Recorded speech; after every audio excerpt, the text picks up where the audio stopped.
गे राम कुमार बौआ के दरवाजा पर 10 गो लोक बैसल देखलिए हन। हाँ हाँ, किया बैसल छै? ओ हुनका बेटा के घटक एलन हन। अच्छा। हाँ हाँ हाँ, एगो बेटा हुनकर दिल्ली में रहै छनि, ओहि बेटा के बियाह लए ई तऽ घटक तऽ हिनका कतेक दिन से अबै छै।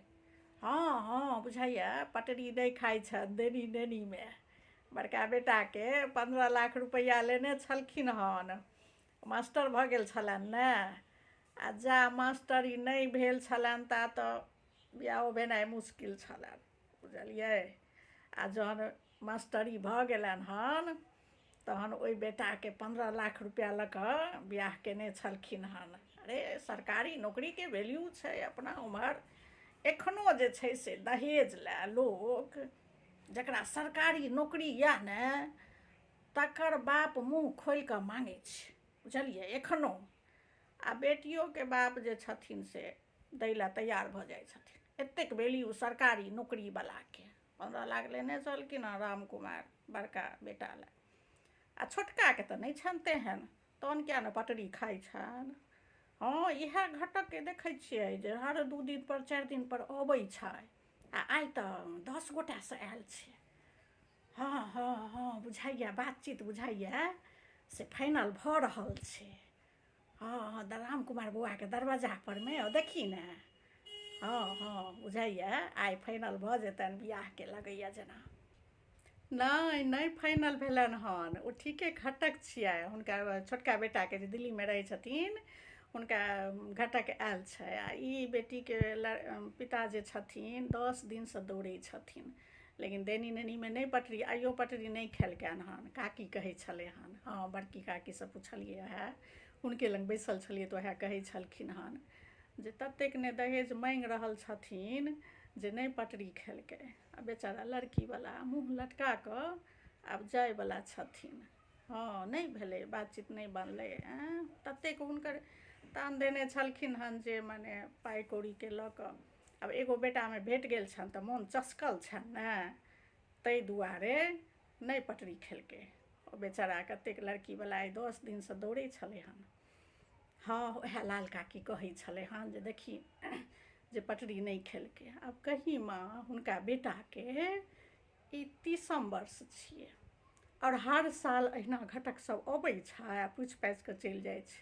आब ई नहीं जे कनि पढ़ल लिखल लड़की भेटल, कनि नीक लड़की भेटल, समय रहैत विवाह कऽ लै जे जेथिन से नहीं। आब तऽ बुझी कतेक लोक आदर्श करै छथिन। आब दहेज प्रथा बंद भऽ गेल छै लगभग, लेकिन एखनो कते लोक छथिन ने जे मुँह खोलि खोलि कऽ मांगै छथिन। और हुनके सबके बेटा के 30 साल 32 साल भऽ जाइ छनि, बियाह नहीं होइ छनि। आब तऽ समय जहन बीत जाइ छै तहन नहीं ने होइ छै माँ। समय रहैत में अहाँ मुँह खोलि खोलि कऽ पाइ मांगैत रहबै, आ जहन समय बीत जायत तहन घटको एनाइ बंद भऽ जायत, बुझलियै। ताहि दुआरे समझदारी इएह में छै जे सही समय देख कऽ नीक लड़की देख कऽ विवाह कऽ लेबाके चाही। हाँ हाँ, ई लड़की के जे पिता छथिन ने कए दिन से अबै छथिन आ तहन फेर हुए नहीं केलखिन, देखी ने लालच बस। आब कहिया करथिन ई सब, ई नहीं जे आब कऽ लै छी विवाह दान। ओ नहीं पटरी खेलकै, आहा हा, देखियो एखनो जे छै से कते लोग जिद पकड़ने छथिन। आब सच में पहिला समय आब नहीं रहलै। आब तऽ खुशी खुशी नीक लड़की भेट जाए आ विवाह दान कऽ लिअ आ कहू जे ओ 30-32 साल ओहि लड़का के भेल जाइ छनि आ तहन दहेज मांगै लए बैसल छथिन। कहू तऽ एहन एहन कते लड़का ने देखलियै हन जिनकर पिताजी दहेज के चक्कर में बैसल रहै छथि, हुनका बियाह दान आब भेटबो नहि करै छनि। आ जहन समय निकलि जाइ छनि तहन फ्री में तकने घुरथिन, नहीं लेबै एको गो रुपैया, एगो लड़की भेट जेतै। सबके सवाद कहने घुरै छथिन, जहन समय बीत जेतनि तहन। आ जा समय रहै छै ता मुँह खोलि खोलि कऽ मांगथिन।